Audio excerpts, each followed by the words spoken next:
Welcome to the Deep Dive, where we unpack the claims and see what's actually inside the box. Today we're looking at a gadget you've probably seen advertised everywhere, the FuelSync Fuel Saver. So let's just lay out what they're promising here. The claims are enormous. This tiny device you plug in is supposed to give you, better fuel efficiency, a healthier engine, huge savings on gas, and even cleaner emissions. Right.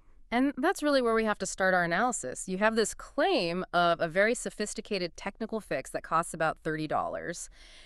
Big question is, can this little plug-in really do all that? Can it actually override years of automotive engineering, or is this just, digital snake oil? So let's get physical for a second. What is this thing actually? Based on all the sources, it's a small plastic plug, often feels pretty cheap, maybe has a little light that blinks. And what's really fascinating, the research points out that this exact same device is sold under dozens of different names online. Yeah, which is a huge red flag. It suggests it's more of a shell game than a real innovation. And that leads right into the core problem, the functional failure. When you actually look inside these things, the sources are, they're pretty blunt. There are either no real electronics inside, or maybe just a simple resistor and an LED light to make it look like it's working. So nothing that could actually talk to the car. Nothing. A modern car's engine is run by a super sophisticated computer, the ECU, communicating through the OBD2 port. This thing is basically a dummy plug. It has no hardware, no software. It physically cannot adjust anything. Okay, so if the device is just an empty plastic box, why does this kind of product sell so well year after year? That really brings us to the money and the marketing machine behind it. Exactly. And the economics are just staggering. We found reports that say this product costs, a few dollars to produce, but it's sold for $20, $30. That's a huge markup. An incredible markup. And it's all fueled by this cycle of digital deception.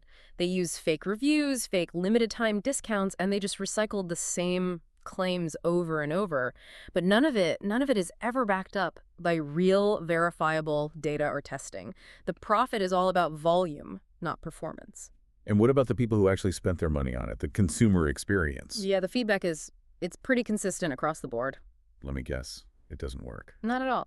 Buyers confirm zero improvement in fuel economy, zero change in engine performance. But here's an interesting little detail. Some users actually reported small glitches popping up on their dashboard after plugging it in. Really? Yeah, which suggests that at best it does nothing, and at worst it might be creating some minor electrical noise. So the verdict from all the evidence is unambiguous. The product is a functional dummy. It doesn't live up to a single one of its claims. Not one. And the big takeaway here for you, the listener, is just how important it is to be able to tell the difference, to distinguish between proven methods for improving your car and these simple plug-in solutions that just don't have the mechanics inside to do anything. That raises a really important principle you can take forward for any product, really.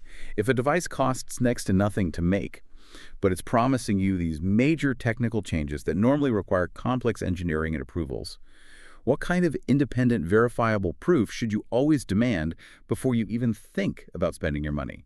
We'll leave you with that thought.